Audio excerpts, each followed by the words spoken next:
poison but tasty. Yeah, people say run, don't walk away. Yeah, she's sweet but a psycho, a little bit psycho. At night she's screaming, mama, mama, mama.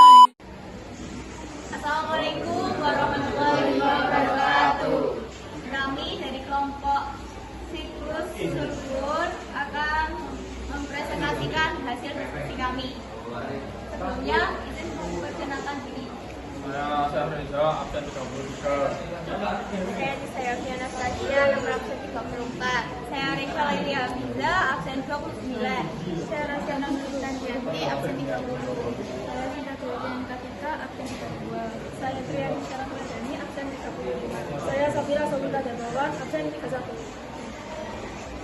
Sebelumnya, saya akan menjelaskan pengertian dari unsur sulfur adalah proses pertukaran unsur sulfur di alam yang dilakukan di tanah, air, udara, dan makhluk hidup. Yang pertama dari alam ke udara. Pertama, belerang keluar ke udara melalui letusan gunung api dan pembusukan makhluk hidup bakteri pengurai.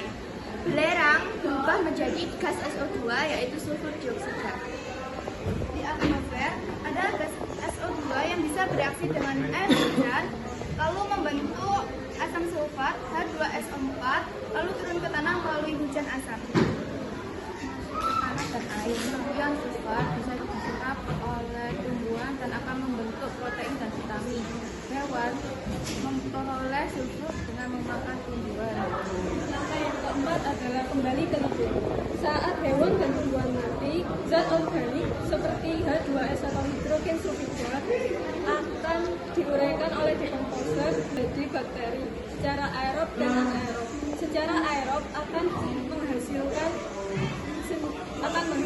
sulfat yang digunakan untuk tumbuhan. Secara anaerob akan menghasilkan senyawa sulfida yang terkandung dalam magma gunung berapi. Sedangkan fosil makhluk hidup yang tertimbun akan dijadikan bahan bakar yang mengandung sulfur dan akan digunakan oleh pabrik. Kesimpulannya adalah sulfur ini sangat penting dalam pembuatan protein dan vitamin dalam tumbuhan. Dan siklus sulfur juga sangat penting dalam keseimbangan alam sulfur di alam. Salah satu fenomena siklus sulfur adalah hujan asam. Hujan asam ini disebabkan oleh gas dioksida sulfur dari aktivitas manusia. Penjelasan siklus sulfur dari kelompok kami. Salah kata dan perbuatan. Assalamualaikum warahmatullahi wabarakatuh.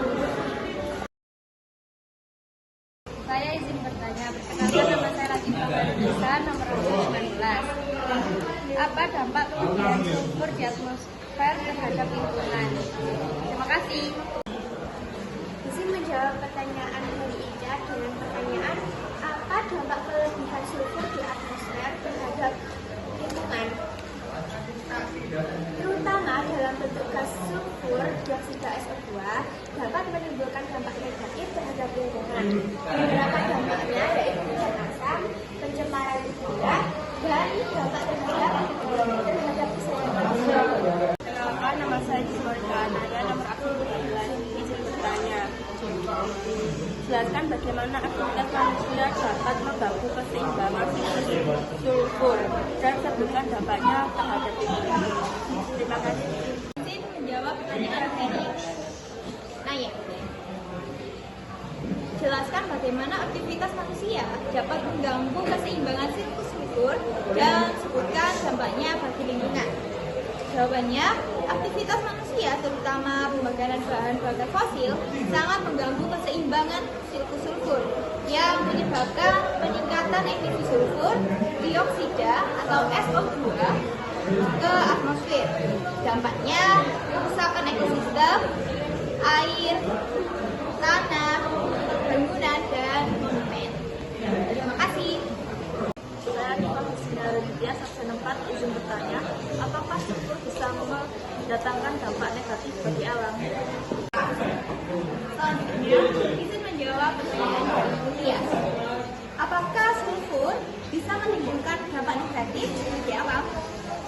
Jawabannya bisa, terutama jika dilepaskan dalam jumlah besar dan ringan. Contohnya seperti pencemaran udara, kerusakan ekonomi perairan, dan masih banyak lagi. Kenalkan, saya absen 22. Bertanya, apakah fungsi lumpur bagi kehidupan manusia sehari-hari? Izin menjawab dari pertanyaannya Lovely. Apa saja fungsi sulfur bagi kehidupan manusia? Jelaskan. Dapat digunakan sebagai alat transportasi industri karena transportasi menggunakan bahan bakar fosil juga untuk dijadikan energi. Sulfur digunakan dalam produksi berbagai bahan kimia anorganik seperti deterjen, pigmen, dan serat. Dapat mengobati masalah kulit untuk berbagai masalah kulit seperti jerawat,